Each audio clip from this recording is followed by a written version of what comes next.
Imagine being handed like the original hand-drawn blueprints to the Eiffel Tower. Right. And someone just tells you to tear the entire structure down to the final bolt. To scrap the whole thing. Exactly. Tear it down, and then they mandate you to build it back up in a way that somehow feels, completely new, but also intensely familiar. Right, which is basically an impossible task. It's a completely terrifying creative mandate.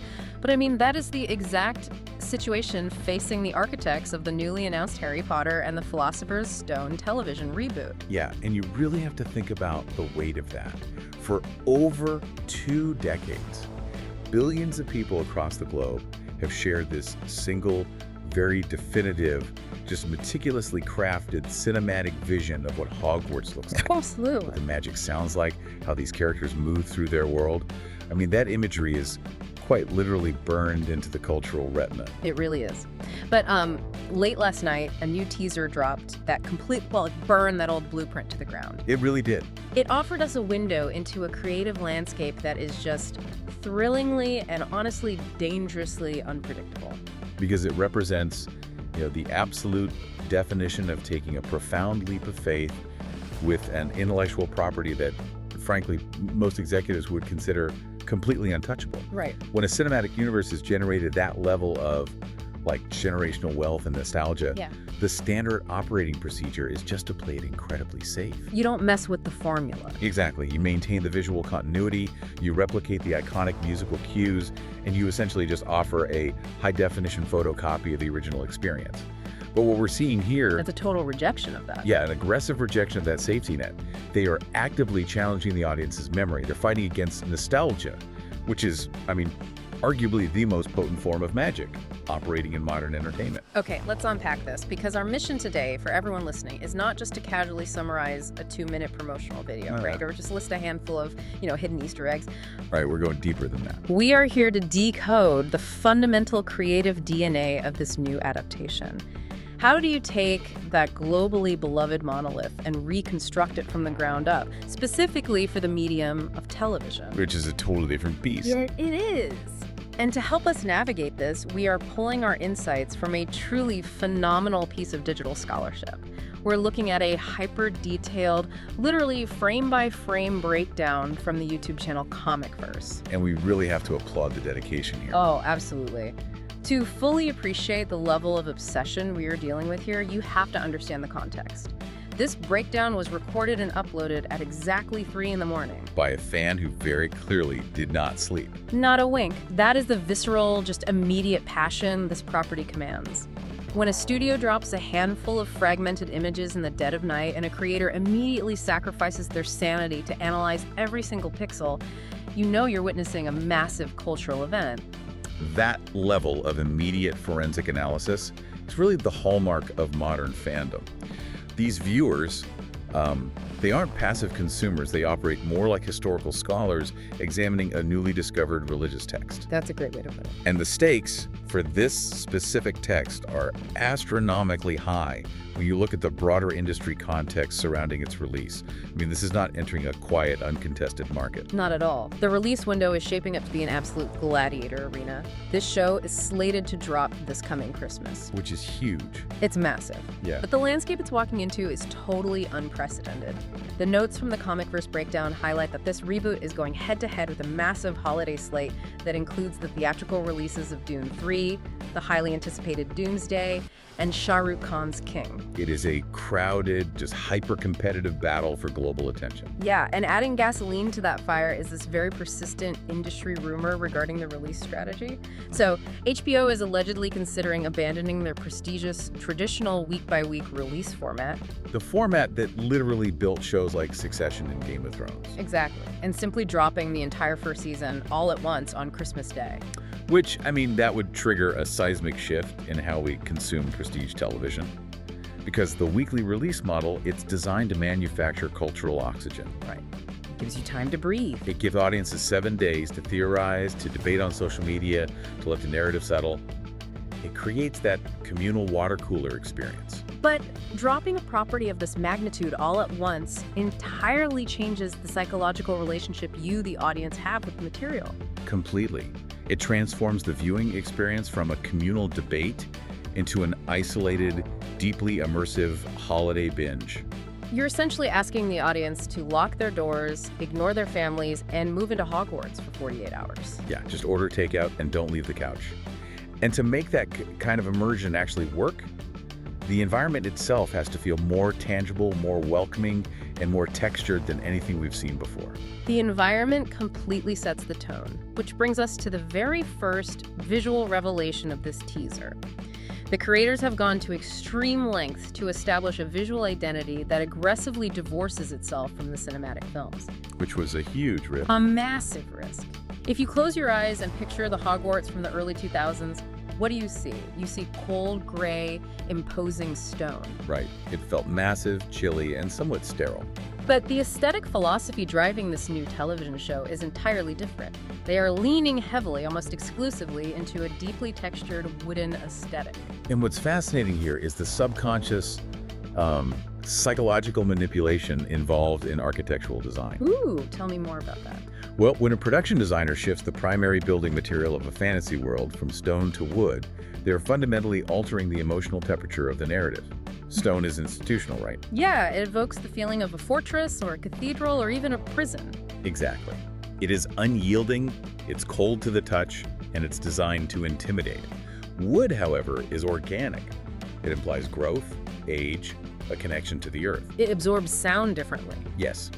It reflects light differently, and it carries the physical scars of time in a way that stone simply does not. The teaser actually shows a glimpse of the new Great Hall, and you can visibly see massive, ancient tree trunks integrated directly into the architectural pillars of the room. Which is just a staggering design choice. It feels like trying to redesign the Eiffel Tower, taking an iconic silhouette and changing the very molecules it's built from. By replacing that institutional stone with living timber, are they attempting to make the school feel less like an impenetrable, highly regulated academic fortress, and more like a dangerous, ancient, unpredictable forest that just happens to have classrooms inside it? I think that is a brilliant way to frame it, because an institutional stone castle is designed to protect its inhabitants from the dangers of the outside world. It establishes a hard boundary between civilization and the wild. Right, the wild stays outside. But an ancient wooden structure that integrates tree trunks into its load-bearing walls suggests that the magic is not separate from the wild, it is born from it. Oh, wow. It creates a grounded, deeply Gothic atmosphere. And this warmth, it's really compounded by the radical shift in lighting design. Because the cinematic films often relied on this diffuse, ambient, almost sterile, magical glow, right? Like a blue-gray tint that illuminated rooms without a clear light source. Exactly. But this teaser showcases a heavy, almost claustrophobic reliance on practical, physical fire. We are seeing thousands of individual candles, smoking torches, brass oil lamps. And the flicker rate of real fire completely changes the mood of a room. It casts deep, moving shadows. It makes the space feel infinitely more intimate and significantly older. It forces your eye to focus on the texture of the wood, the grain of the desks, the fraying edges of the tapestries. It feels like a place where real people actually live, study, and struggle. And that intense commitment to a grounded historical reality is not just painted onto the walls of the castle. It is structurally woven into the very timeline of the show. This is a huge point. It is. The Comic Verse reviewer was hunting for this specific detail at 3 in the morning, absolutely terrified that a 2026 reboot might attempt to modernize the narrative. Oh, giving wizards smartphones. Right.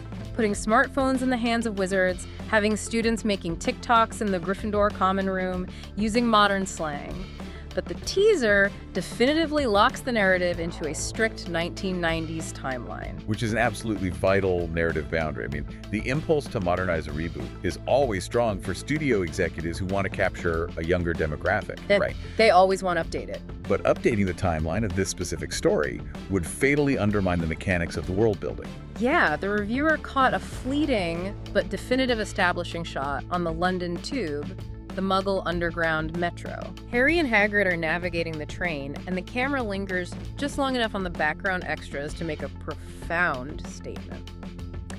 Every single commuter in that carriage is holding a physical broadsheet newspaper. Or reading paperback. Exactly. They're staring blankly out the window. There's not a single glowing rectangular screen anywhere in sight.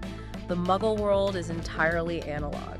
And if we connect this to the broader logistical challenges of writing fantasy, A 90s setting is the only way this specific secret society functions. Because of the internet. Exactly.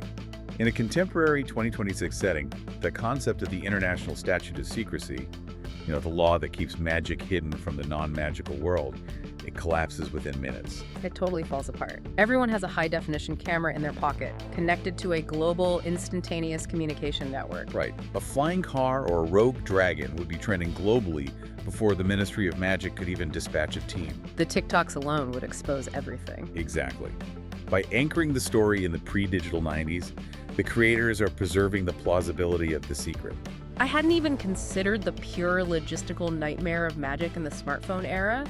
But beyond just hiding the magic, stripping away digital technology changes how the characters relate to each other. How so? Well, when you don't have the ability to fire off a text message to someone on the other side of the country, distance actually means something. The isolation becomes palpable. Precisely. In an analog world, communication requires physical effort and time. A letter delivered by an owl isn't just a quirky aesthetic choice. It becomes a vital, precious lifeline. Yeah. It takes days for a message to arrive, which builds tension and forces the characters to rely on their immediate surroundings and their own ingenuity. It isolates the magical world, and that isolation is what makes the magic feel so necessary. Furthermore, an analog setting forces a different kind of human presence. When you were sitting in one of those candlelit wooden classrooms we discussed, like the brief shot in the teaser showing a Gothic classroom with a mesmerizing, magical projection of Hogwarts slowly rotating in the background, the students cannot simply retreat into their phones. They are physically and mentally locked into the space they occupy. And that concept of being physically trapped in your environment, that acts as the perfect bridge to the most difficult, uncomfortable truth of this narrative. Yeah, it really does. Because establishing a grounded, analog 90s world isn't merely about perfecting the Gothic lighting of Hogwarts or making sure the extras on the London Tube are reading the Daily Telegraph. It forces the show to unflinchingly confront the foundational trauma of the protagonist. Yes. Before Harry Potter ever sees a wand, before he ever steps foot in that beautiful wooden castle, his daily existence is defined by profound, inescapable misery. The Muggle struggle, as it were. The period of his life that defines his entire psychological profile. The teaser dedicates a surprising amount of its limited runtime to highlighting Harry's life at St. Gregory's, the grim, unremarkable Muggle primary school he attends before the Hogwarts letter arrives. Right. This entire era of his life was heavily truncated, almost completely glossed over in the cinematic adaptations.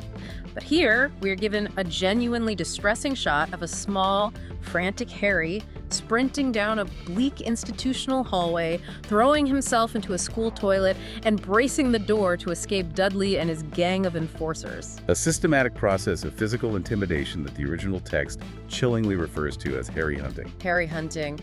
The sheer casual cruelty of that phrase is staggering. It frames the child not as a family member, but as literal prey. Absolutely. And the teaser doesn't stop at the schoolyard. It takes us directly into the infamous cupboard under the stairs.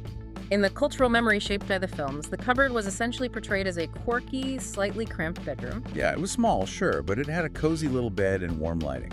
But the comic verse analysis points out that the television production design has stripped all of that comfort away to reveal the raw reality of the space. There is no bed frame.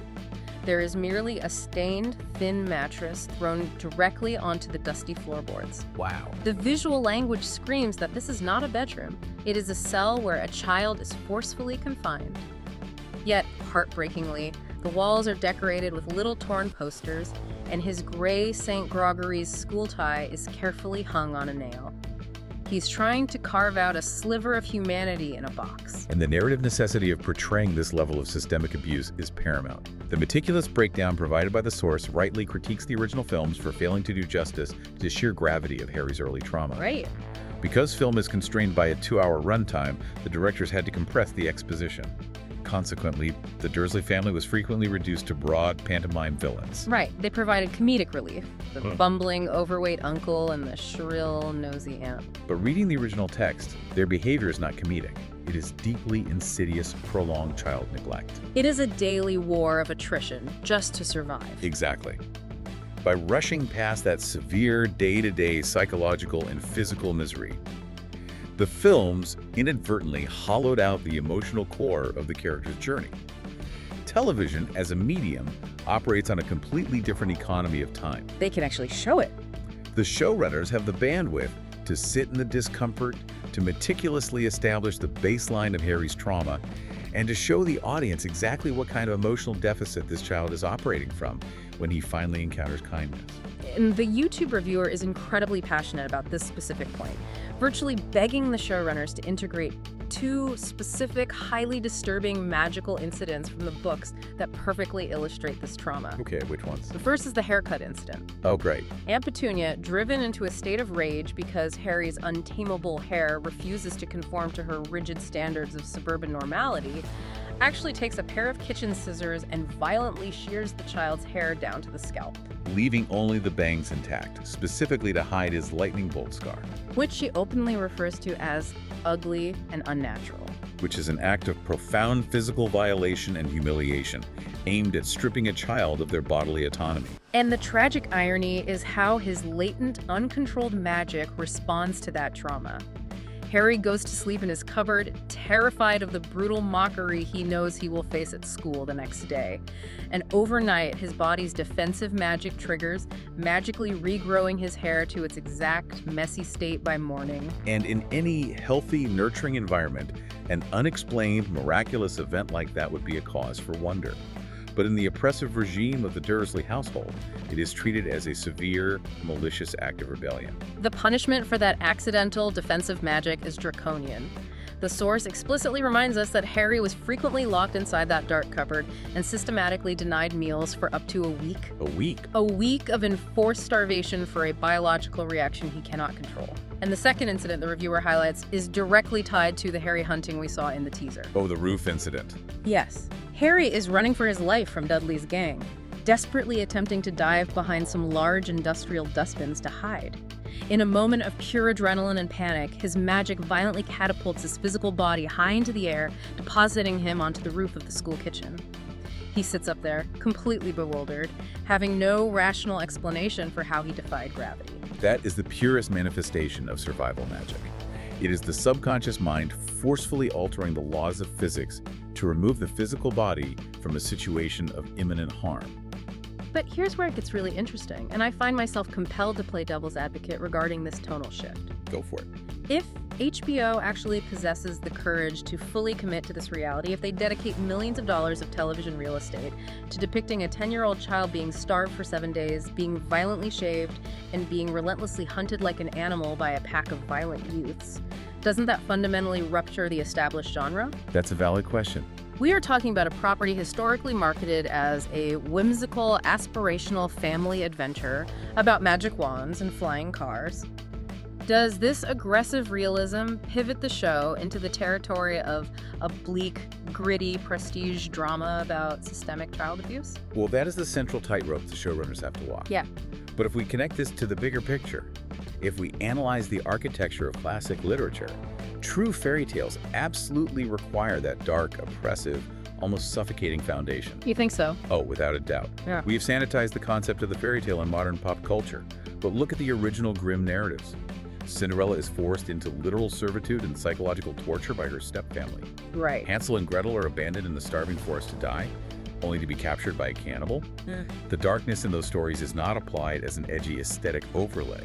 It serves a load-bearing narrative function. I see the parallel, but how does that stark realism specifically serve a story about a magical boarding school? Because the sheer wonder of the magical escape, the profound warmth of the Gryffindor common room, and the emotional resonance of finding a found family only achieve their maximum impact if the audience intimately understands the freezing reality the protagonist is escaping from. Oh, that makes sense. If Harry's life in the Muggle world is portrayed as merely annoying, if his aunt and uncle are just grumpy and his cousin is just a bit of a bully, then Hogwarts is reduced to a fun, magical vacation.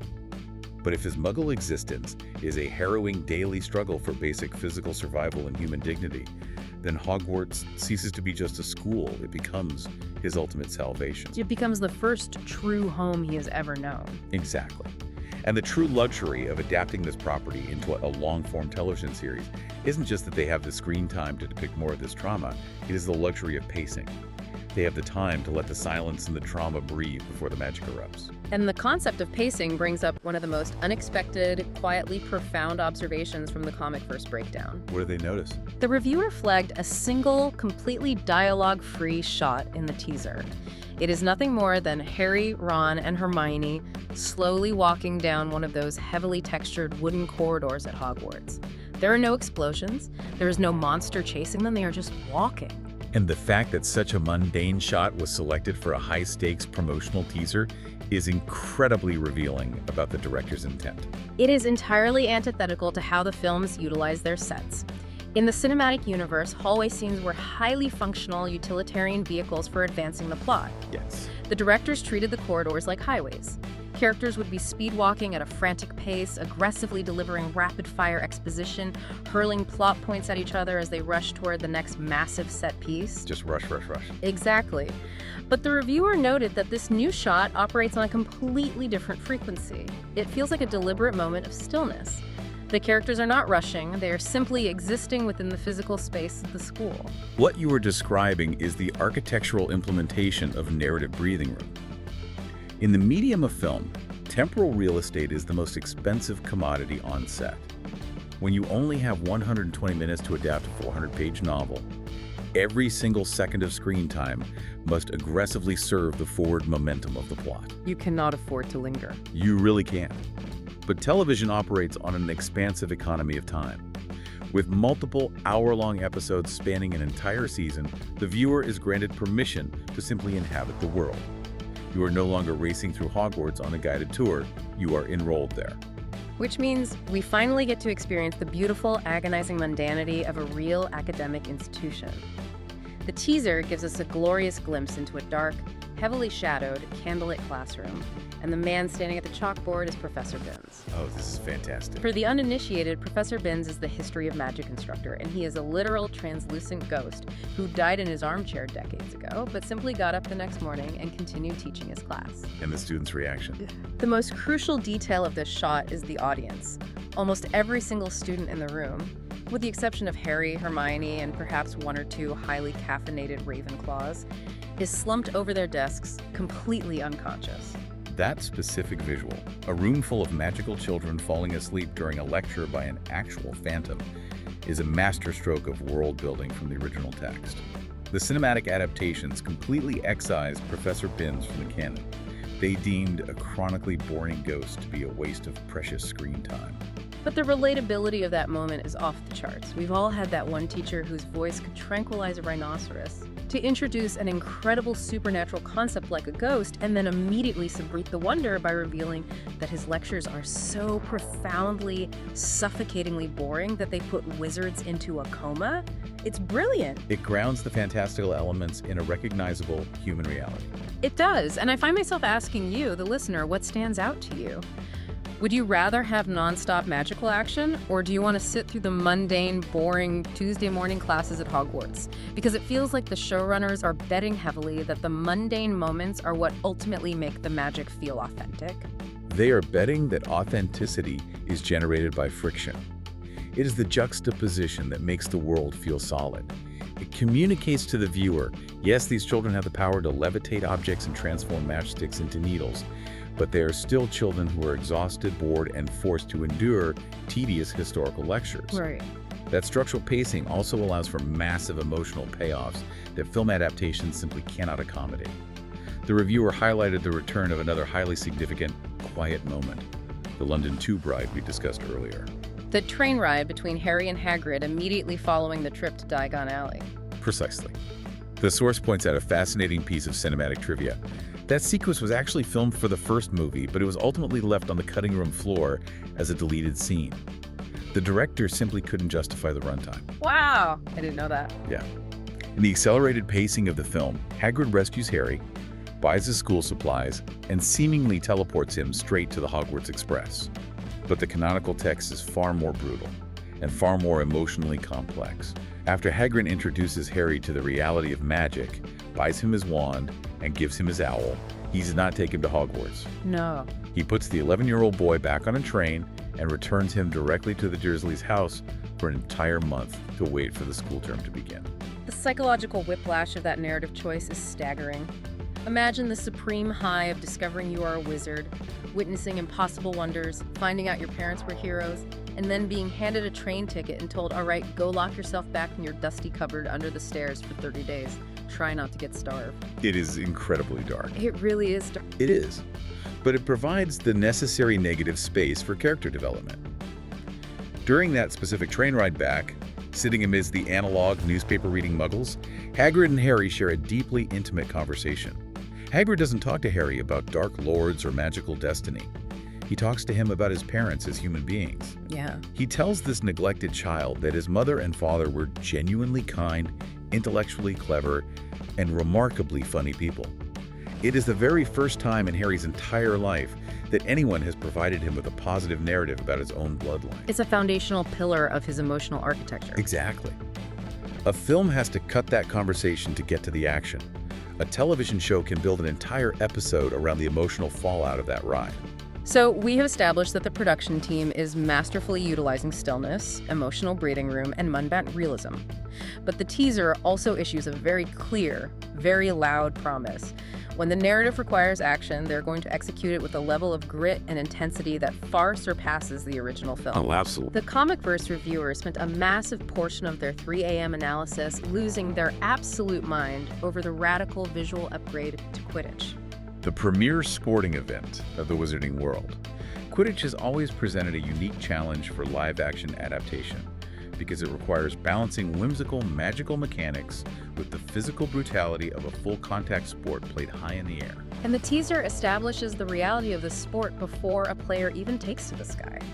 We are shown a quiet moment in the Gryffindor common room where Harry is unpacking his very first broomstick, the legendary Nimbus 2000. Right.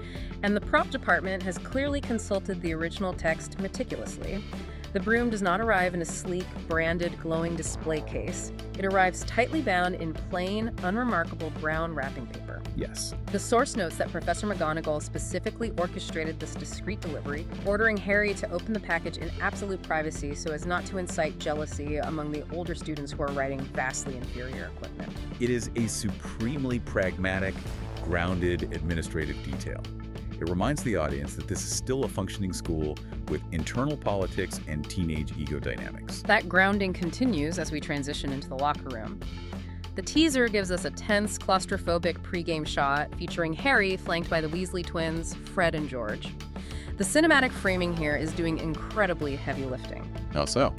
Well, the camera angle deliberately emphasizes the sheer, terrifying size disparity between the players. We are visually reminded of a crucial piece of lore. Harry Potter is the youngest Seeker to be drafted to a house team in an entire century. He is tiny compared to them. Exactly. He is an undersized, malnourished 11-year-old child stepping into a locker room preparing to play a high-speed, violently physical contact sport against heavily muscled, fully developed teenagers. The visual contrast generates immediate visceral tension.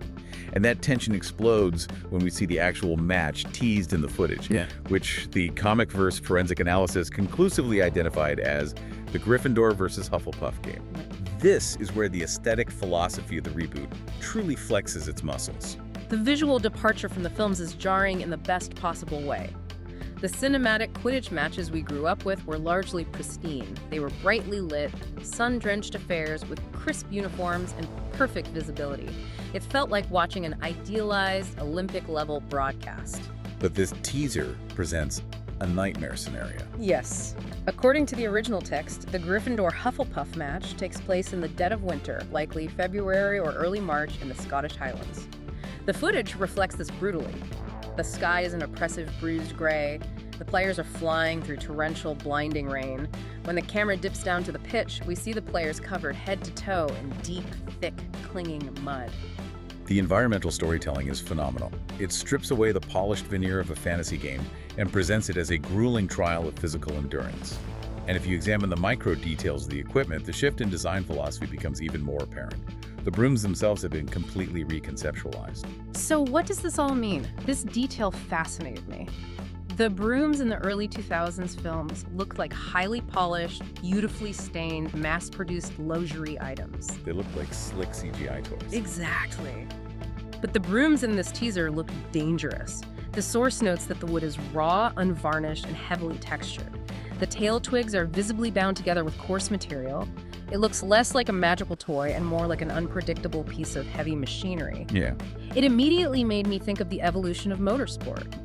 Comparing the cinematic brooms to the television brooms feels exactly like comparing a hyper-modern, aerodynamically perfect Formula One car to a vintage 1950s race car built long before the concept of safety regulations even existed. That's a great comparison. You look at those old 1950s machines, essentially tin cans strapped to massive explosive engines, and you marvel at the absolute insanity of the drivers who got behind the wheel. That is the exact energy radiating from these new broom designs. That analogy is incredibly apt. A modern Formula One car is designed to mitigate risk. A 1950s race car requires the driver to accept that death is a distinct possibility.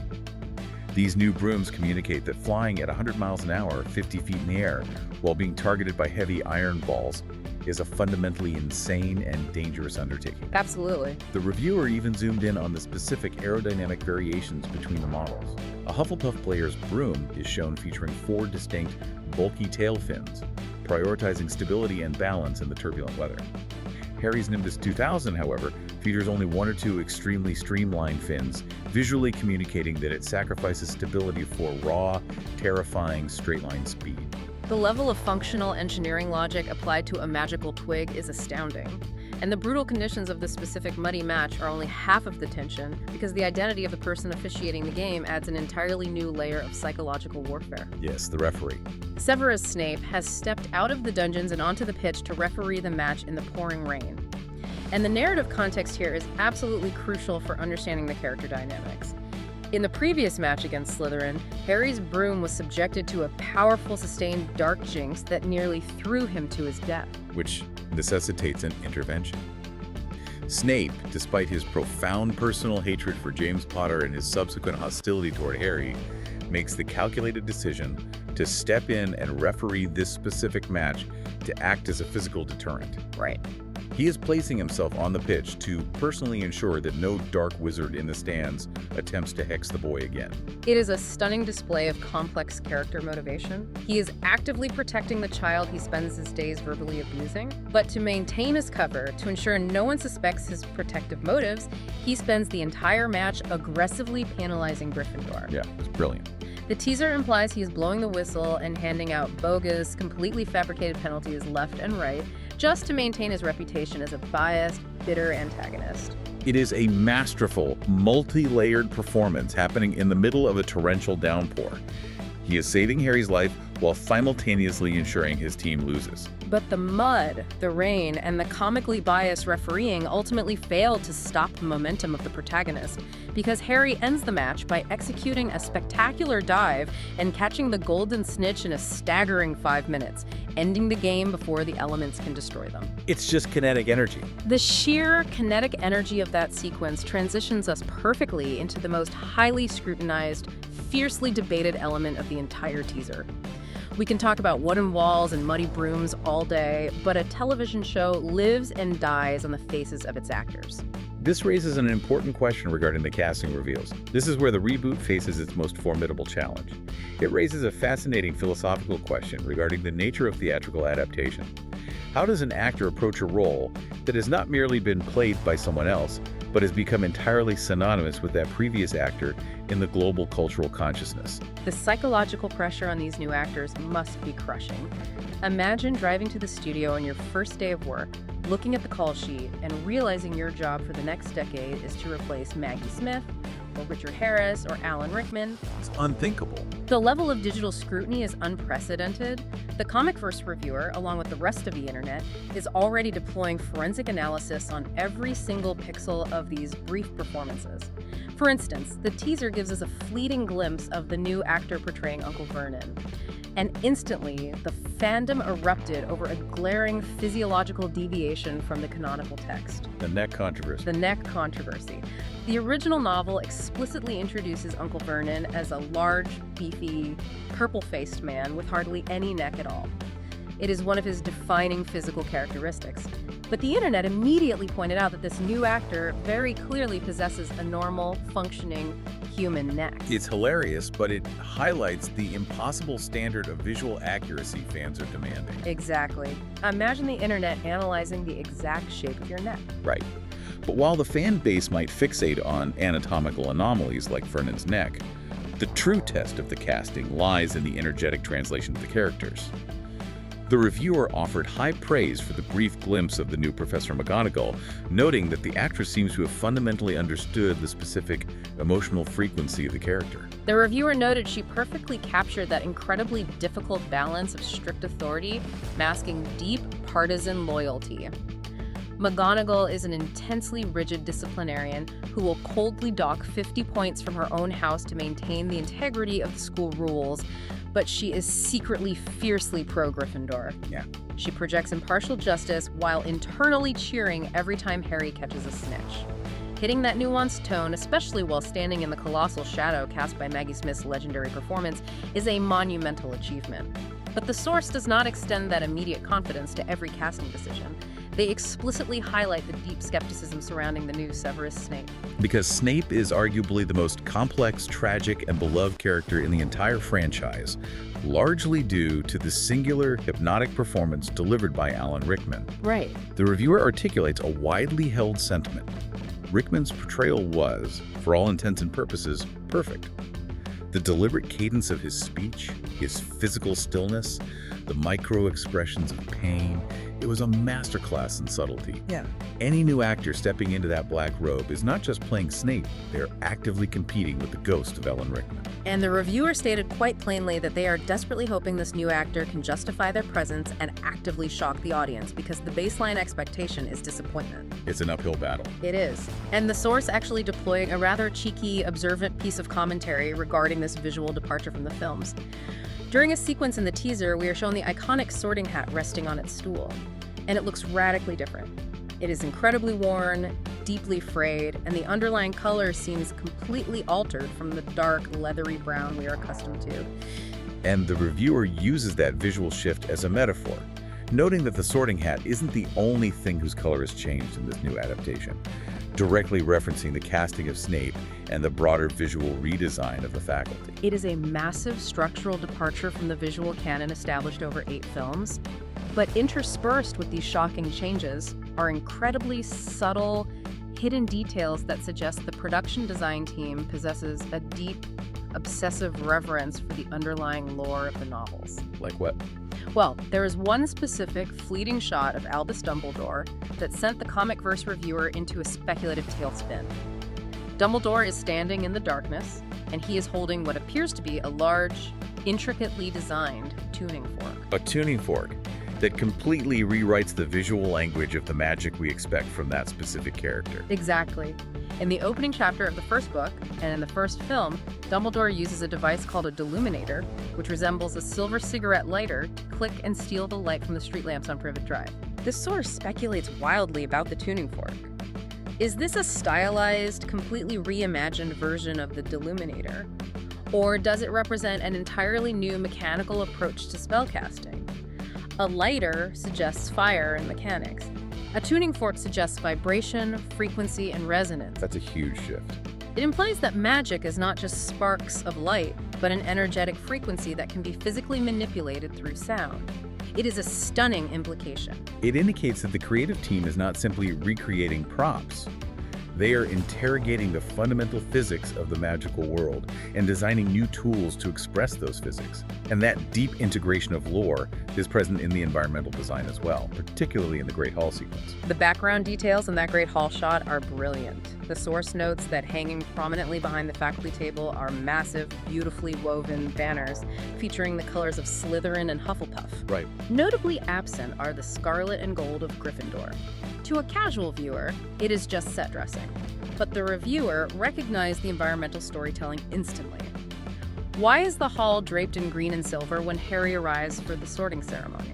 Because Prior to the arrival of Harry Potter, Slytherin House had been on an absolutely dominant, unbroken 6-year House Cup winning streak. They were the undisputed reigning champions of the school. They essentially owned the cultural narrative of Hogwarts for over half a decade. And the architecture itself reflects their dominance. The production designers didn't need to put that in a line of dialogue. They wove it into the literal fabric of the room.